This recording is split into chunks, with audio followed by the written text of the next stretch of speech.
Olá, tudo bem? Eu sou o professor Eliezer e hoje nós vamos ter um papo sobre memória com a psicóloga Juliana Nassau. Nós vamos discutir, por exemplo, como estudar melhor, organizar melhor os estudos para que a gente aprenda mais. Vamos aprender também como lidar com o estresse, como que ele afeta a memória e também lidar com atividades ou então matérias, não é, que a gente não gosta e que são importantes para a gente. Então, fique ligado aí. Vem com a gente.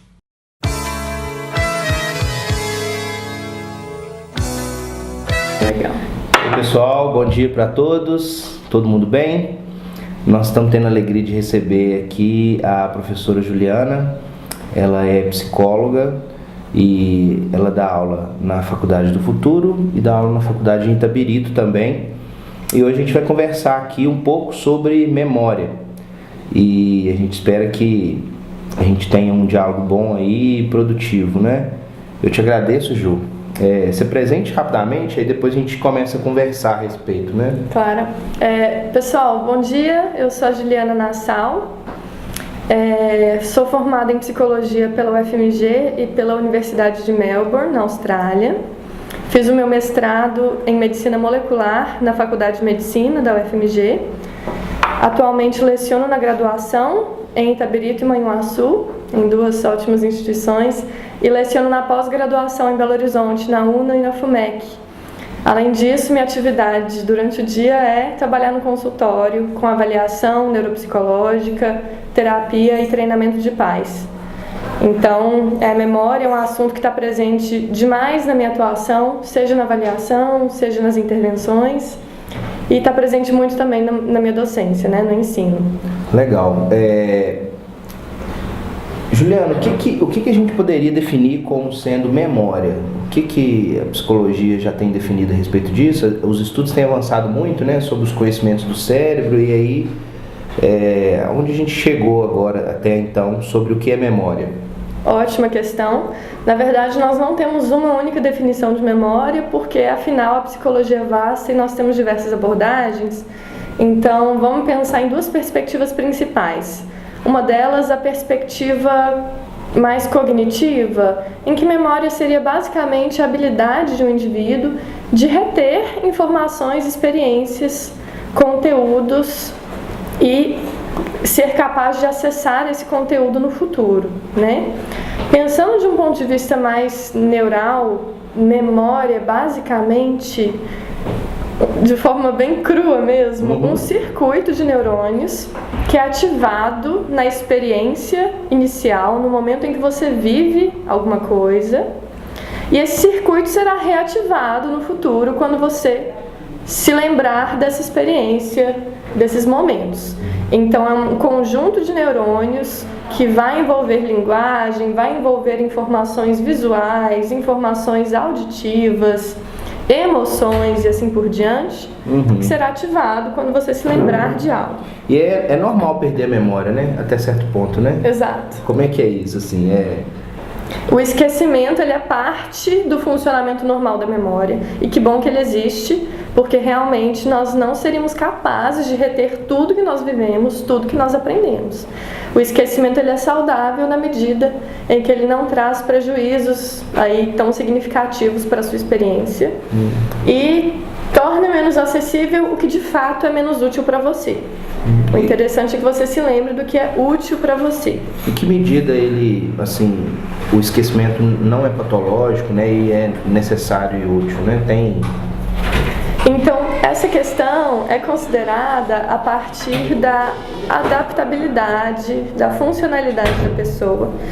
Então, se você repete muito uma informação, vive uma informação de forma intensa, essa informação é associada a aspectos emocionais, tem um significado, e ainda assim você se esquece, é estranho, é patológico. Quando os esquecimentos atrapalham o seu dia a dia de forma significativa, aí a gente fala que o esquecimento é patológico. Então é muito baseado realmente no seu dia a dia e na sua funcionalidade. Se a gente estiver esquecendo coisas importantes, né? compromissos, datas, aí começa a gente ter que ligar o sinal de alerta, né? Em uma frequência alta ou então em muita intensidade. Ok. A gente preparou algumas questões, né? Assim, a maioria do nosso público aqui que está assistindo a gente são os nossos alunos, né? A gente que acompanha, né? Você nas suas redes, nas minhas. E quais são as melhores formas de estudar, considerando os conhecimentos da psicologia sobre memória? Assim, como que a gente deve orientar nosso estudo? Ótimo, eu acho que a gente tem 5 elementos mais importantes, talvez o primeiro deles. Se nós estudamos um determinado conteúdo com espaçamento de tempo, ao invés de estudar tudo numa única tarde, por exemplo, espaçar o estudo é mais eficaz do que estudar muito de uma vez só. Então, ao invés de eu pegar 5 horas a fio, é melhor eu compartimentar esse... Perfeito. É melhor você destinar um tempinho para isso todos os dias da semana do que você tirar o sábado inteiro para estudar. É claro que se você estudar o sábado inteiro, você vai aprender e reter. Mas você vai reter ainda mais se você dividir essa informação, né? Então esse é um dos elementos importantes. O segundo elemento, faça testes bem vinculados ao que será de fato cobrado de você. Então, nós temos indicadores nos artigos de que se você faz simulados, treinos, responde a perguntas no formato em que você precisará fazer na vida real, vamos pensar num exemplo. Estou estudando para concurso. Uma das melhores formas de se estudar para concurso é respondendo questões de concurso. Né? Então esse é um segundo elemento, se teste. Teste o seu conhecimento de forma semelhante ao que ele será de fato cobrado. Né? Legal. Terceiro elemento, a informação precisa ter significado para você. Se essa informação faz sentido, se você consegue associar essa informação na sua história pessoal, associar essa informação de um ponto de vista afetivo, agregar emoção a isso, a chance de você se lembrar vai ser muito maior. E aí eu te pergunto, Eliezer, como fazer isso? Me diz uma coisa, me fala de um dia muito marcante na sua história, que você se lembra muito bem desse dia. Sei lá, o dia que eu casei, o dia que eu me formei, o dia que eu dei minha primeira aula. Beleza, o dia que você se casou. Você lembra o dia? Lembro. Qual que foi o dia? Tô me apertando, hein? 8/6/2014. 8/6/2014. Isso. Você se lembra o que aconteceu com você no dia 8/6/2013? Não. Não. Mas você se lembra do que aconteceu com você dia 8/6/2014. Porque um tem memória afetiva associada e o outro não tem. Um tem um significado pessoal importantíssimo e o outro não aconteceu nada tão relevante. Então isso ilustra pra gente que se você precisar aprender alguma coisa, leve isso pro seu pessoal mesmo. Pense como é que isso afeta a minha vida, o que isso significa pra mim. Sinta aquilo que você dá. Exato. Que aí você vai ter uma eficiência melhor também. Olha, muito interessante. Todo mundo lembra mais ou menos o que estava fazendo dia 11 de setembro, né, de 2001, né, por Exato, exemplo. Né? Exato. Quem estava vivo, né, muitos dos nossos alunos, né, mas todo mundo lembra, né. 2011, não foi não? 2001, verdade, passou um tempão, hein? Passa um tempão. Todo mundo lembra que estava fazendo o 7-1, né, contra a Alemanha, onde que estava, com quem que estava. Porque são memórias marcantes. Então, esse é o nosso terceiro elemento, significado e emoção.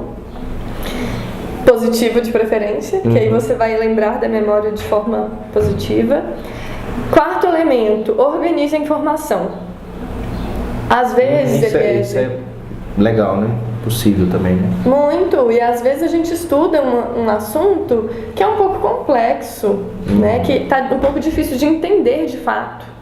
Na medida em que você organiza, estrutura, faz fluxograma, esquemas, você entende a ordem e a localização das coisas de forma mais lógica, isso auxilia também na sua memorização. Tem se usado muito mapas mentais, né? Que são aqueles esqueminhas, né? Sobre determinadas matérias, né? É um pouco isso que você está falando, né? Exato. E por fim... se você conseguir associar, estudar um assunto com mais de um recurso sensorial, ou seja, você lê, ao mesmo tempo você discute o assunto, escuta sobre o assunto, você escreve sobre o assunto, isso também Te ajuda. ajuda porque você associa outros elementos. Então, se um neurônio associado à leitura for ativado, é uma fonte de chegada para você ativar os outros neurônios daquela memória. Se um neurônio vinculado à audição é ativado e ele tem a ver com essa memória, é outra fonte de ativação dessa memória. Então é como se você tivesse mais atalhos mentais para recuperar essa memória quando você precisar. Olha que interessante. Então essa coisa de muitos alunos, por exemplo, anotam enquanto estão em aula, enquanto hoje em dia tem, né, a formação à distância com vídeo e tal, faz anotações, isso ajuda muito porque vai acionando outros mecanismos de retenção, né? Perfeito, perfeito. Então você vai ter novos atalhos para acessar essa memória depois. Legal. Você deu 5 dicas, né? Foram 5 elementos mais importantes. Nem sempre a gente consegue associar tudo isso. Nem sempre a gente consegue dar um caráter afetivo positivo para algo que eu estudo. Mas vamos pensar num exemplo. Eu estou estudando Revolução Russa. E aí a Revolução Russa parece muito distante da minha história, mas eu entendo que a classe trabalhadora envolvida na Revolução Russa tem a ver com a classe trabalhadora da minha família. E aí eu imagino a minha família participando daquilo. Como que seria para pessoas que eu conheço, numa situação semelhante, participar daquilo? Eu estou aproximando isso da minha vida.